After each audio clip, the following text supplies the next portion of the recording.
Oh, look who called in. Ross Tucker, fill-in host of the Dan Patrick Show, former NFL lineman, the Ross Tucker podcast. And Ross, you were on social media last night with the hit on Odell Beckham Jr. Where do you stand on that hit, by the way? Thanks for joining us.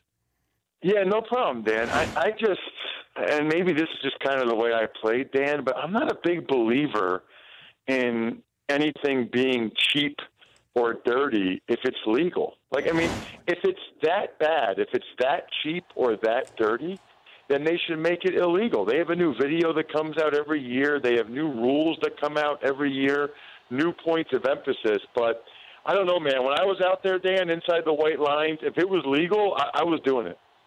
But you have linemen when they're engaged, and you can't go at them, right?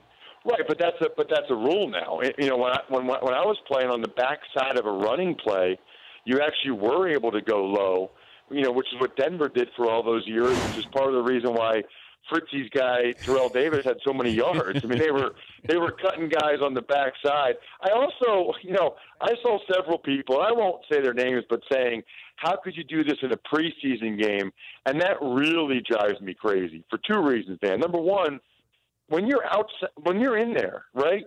You're not thinking, well, this is regular season. This is you're just playing. You're not thinking about that, because if you're thinking anything like that, then you will get hurt. You better go full speed. And even more to the point, I mean, the poor kid that hit Odell Beckham Jr., Bodie Calhoun. I mean, he went to junior college, then he went to Minnesota, got cut by the Jags last year. I mean, he's trying to make the team. You know, like people say, this is the preseason. Dan, you know this. For that kid, that's not the preseason. Last night was the Super Bowl for that kid and his family and his life. Yeah, he's playing against Odell Beckham Jr. I'm sure he told everybody he knows, hey, you know, I'm going to be covering him. I don't think it was a cheap shot. I think it was a legal hit. But Paulie has brought this up. Normally when you get a star who gets hurt, we change rules. If you hit Carson Palmer at the knees or Tom Brady at the knees, you know, we look to change it.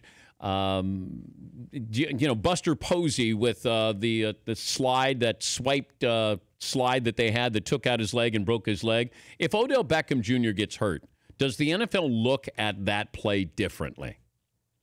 1,000%, and I think that they already might, Dan. Because here's what I've been thinking about this morning.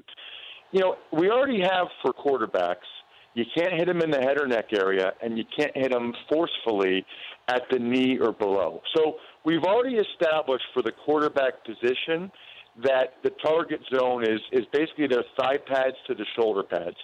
For the defenseless receivers, we already have the neck and head area.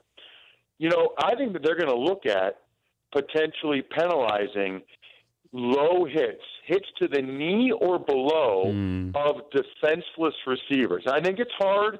That's the other thing people don't realize, Dan, like my first couple of years in the NFL, every play is such a blur. I didn't even know if I blocked the guy or not. Like it just happens. So it's not slow-mo, HD camera, super slow-mo on your couch. Like it is a blur out there.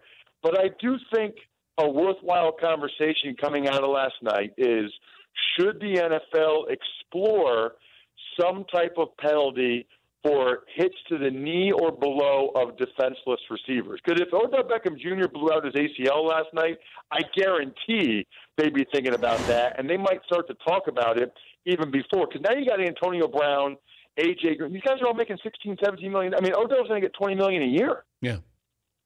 But can you judge intent? Not really. That's the best question I've heard anybody ask in a while, because I've always been on the mindset of all of these things. Don't throw the flag. Watch the video when you can really slow it down. And if it's egregious, fine the crap out of the guy. But don't penalize. You know, they've told the officials on all these things, when in doubt, throw the flag. Yeah. That affects games. And sometimes it's just a shot right to the chest. Or even like I watched the video of the play last night 20 times. The kid hit him in the, just above the knee, but then some of the force went into the knee. I think it's hard to judge intent. I would say give the guys the benefit of the doubt. But if it's a guy with a track record, like a Burfict or an Ndamukong Suh, someone like that, then I think they've lost the benefit of the doubt. If it's a second-year kid who's just trying to make the minimum this year after he got cut last year, then I think you got to give that guy the benefit of the doubt. Ross, thanks for joining us. We appreciate it. Absolutely, Dan. Anytime, man. That's Ross Tucker, fill-in host on the program, the Ross Tucker podcast, former NFL lineman. The Dan Patrick Show, weekday mornings on Audience.